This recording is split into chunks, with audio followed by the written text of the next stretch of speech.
Unë jam Bujar Veshi, një kuzhinier nga Vlora.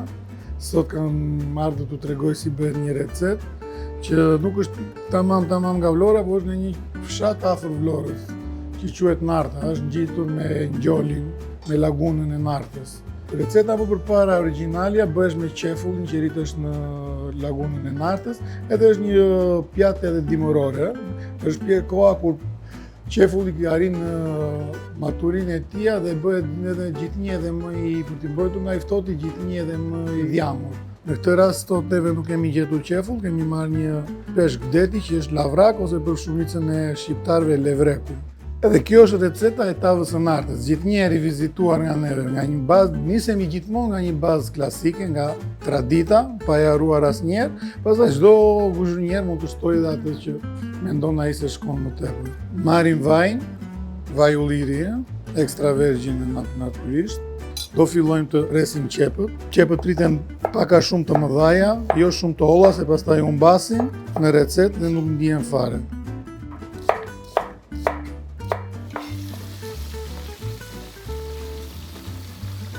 Mos të harrojmë dafinën. Me dafinën edhe mund të hedhim pak më bollshëm se sa me erëzat e tjera, nga që është e thatë nuk lëshon shumë aromë, nuk je bezdi asnjëherë, sidomos me peshkun. Të hedhim disa thelpinj hudhra. Tani mos të harrojmë edhe karafilin, siç e tham edhe më përpara, me karafilin nuk duhet të egzageruar, mjaftojnë 4 gozhd që i thon karafili, jo më tepër, sepse jo të gjithë e pëlqejnë dhe është edhe i fortë. Dhe po të ketë më shumë lëshon edhe hidhërimin. Edhe një gjë tjetër që doja të nënvizoja te kjo recetë është që kush dëshiron mund të jeti edhe pak peperoncino ose spec djegës, që e bën akoma dhe më pikante, më të shijshme, ha? Po jo të gjithë ne kësaj rate kemi vendosur që mos t'i hedhim, kush do pastaj mund t'i hedhim në pjatën e tij. Kemi gjetur këtë lavrakun në një masë të konsiderueshme, nuk janë të vegjël, flasim për 700-750 gram njëri, dhe fillojmë ta presim në pjesëza.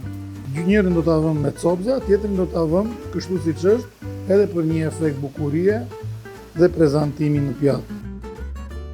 Përveç piperit të bluar, do të hedhim edhe disa kokra piperi siç janë. Edhe unë besoj, ja kemi bërë smeti tamam, do dalin një mrekulli. Tani do fillojmë të presim frutat, e cilat do t'i vëmë së bashku me peshkun. Fillojmë nga ftoj, kemi një ftua vëndi, duket që është bio, edhe krimbi s'ka arritur taj tamam, po të linim akoma do vazhdonte.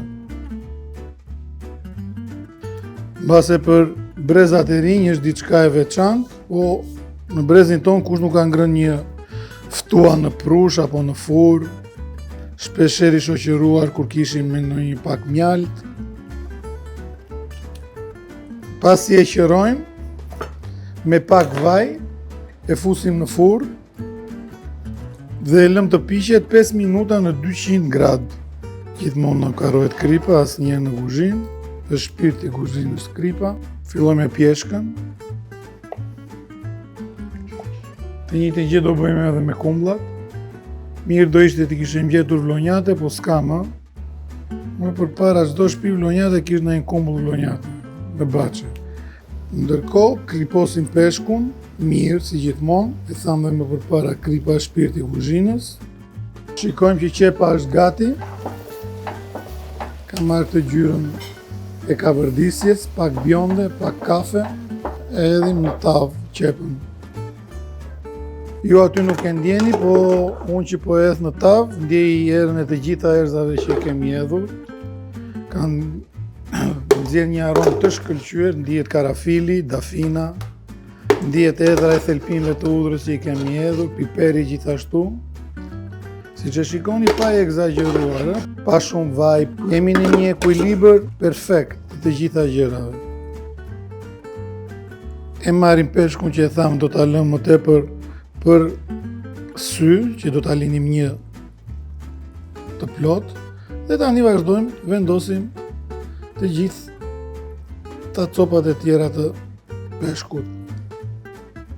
Atëre fillojmë me frutat. Kemi ftojnët, të cilët i qëruam, i kaluam 5 minuta në furr edhe i vendosim. O shafkat,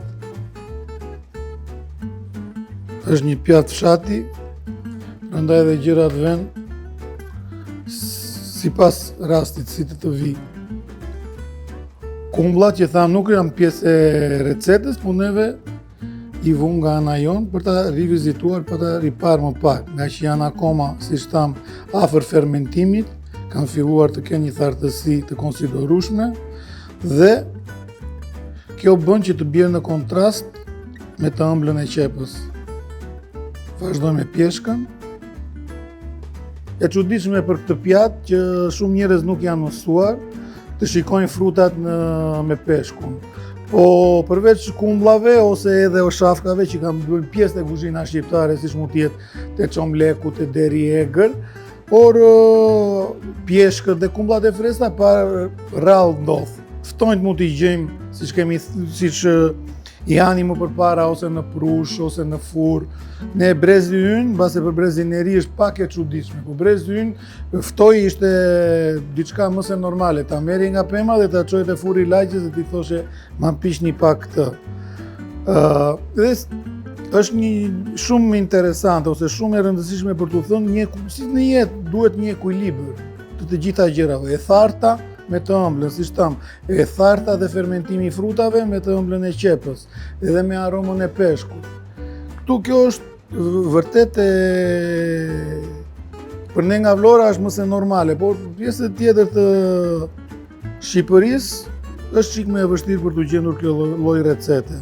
Unë besoj për mos ta egzageruar më fare, ta lëm kështu siç është, e shikojmë që ka nevojë dhe për pak ujë, jedhin pak fare, sa mos të na zër qepa. Për ta përfunduar, pak vaj ulliri gjithnjë extra virgin, po ishte nga Vlora dhe vaj aq më mirë. Lavraku zakonisht gjithë peshku do 20 minuta për kile. Peshku ishte 750 gram, kështu që me 15 minuta jemi në rregull. 15 minuta në 200 gradë. Ja dhe ta vaj përfunduar, një mrekulli qepa gati, tu kemi ftojnë, që është më krokance të gjitha, pjeshka që është bërë gati pure, o shafkat që me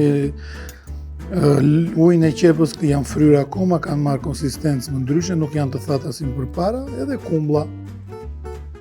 Po të shikojmë, kemi një eksplozion ngjyrash, siç u tha edhe më përpara, ju akoma nuk të ndjeni dot aromën e erëzave dhe aromën e frutave të peshkut që ka kjo tavë. Është një mrekulli.